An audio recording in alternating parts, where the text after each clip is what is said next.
ಹುಟ್ಟಿದ ಈ ಊರು, ಮಾತು ಕಲಿತ ತವರೂರು. ಜೀವ ನೀಡು ಅಂದರು ನೀಡುವೆನಾ,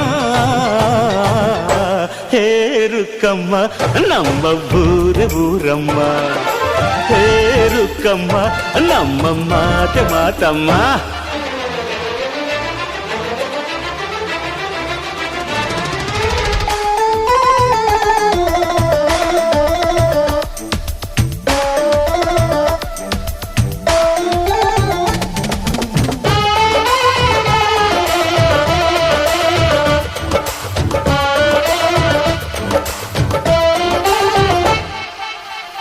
ಇಲ್ಲಿರೋ ಸೌಭಾಗ್ಯ ಎಲ್ಲೂ ಇಲ್ಲ, ಈಶ್ವರಿ ತಾಯಿ ಇರೋ ಊರೇ ಇದು.